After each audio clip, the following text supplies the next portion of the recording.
Dans cet entrepôt de Rungis, les salariés savent qu'ils devront travailler plus longtemps. Emmanuel Macron compte reculer l'âge de la retraite à 65 ans maximum en 2031, à raison de 4 mois supplémentaires chaque année. Difficilement envisageable pour Délicia. On se disait à 62 ans, on est en retraite, on est fatigué. Là, jusqu'à 65 ans, je trouve que c'est un peu dur. C'est un peu physique, oui, parce qu'il y a à porter les colis, c'est du poids, de la fatigue. À quelques mètres de là, Timothée, 42 ans, se dit prêt à partir plus tard, à la retraite.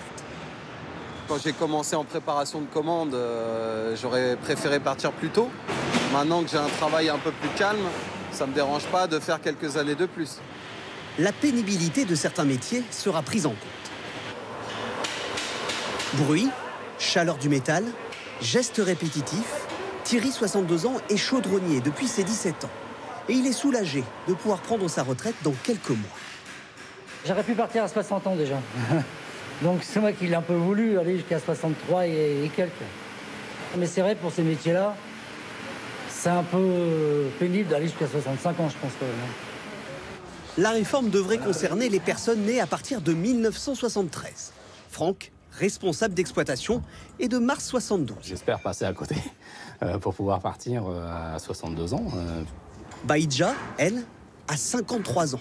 Mère de 4 enfants, elle pourrait partir à la retraite d'ici 2 ans. Mais elle préfère continuer à travailler jusqu'à 60 ans, si la santé est encore là. Et si on vous dit demain de travailler jusqu'à 65 ans? Un peu trop. On a une autre vie aussi.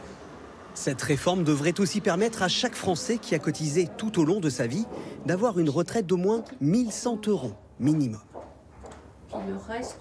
C'est l'une des questions qui se pose au président réélu. Comment va-t-il aider les entreprises? Comme les ménages, elles sont confrontées à la hausse du prix des matières premières, mais ce n'est pas leur seule doléance. Que demandent-elles concrètement? Reportage en Vendée, Marine Brossard et Sharif Souari. Depuis quelques semaines, la matière première de cette boulangère a atteint des sommets. On est passé de 280 € la tonne à 450. Une farine devenue or blanc et avec les fours tournant toute la journée, ses factures d'électricité ont augmenté de 40% depuis janvier. Alors sa demande est simple. On ne peut pas se passer de four, donc la mesure qui serait bien, ce serait d'avoir des prix encadrés, un peu plus encadrés, même, au moins pour cette énergie-là. Sur le quai au retour de la pêche, les professionnels de la mer aussi attendent des mesures d'urgence, car ces chalutiers sont d'immenses consommateurs de carburant. 2000 litres par 24 heures, donc ça fait beaucoup. Et on est 2 bateaux, donc ça fait 4000, c'est énorme. Alors ce qu'ils demandent, c'est une baisse de 20 centimes par litre de gasoil.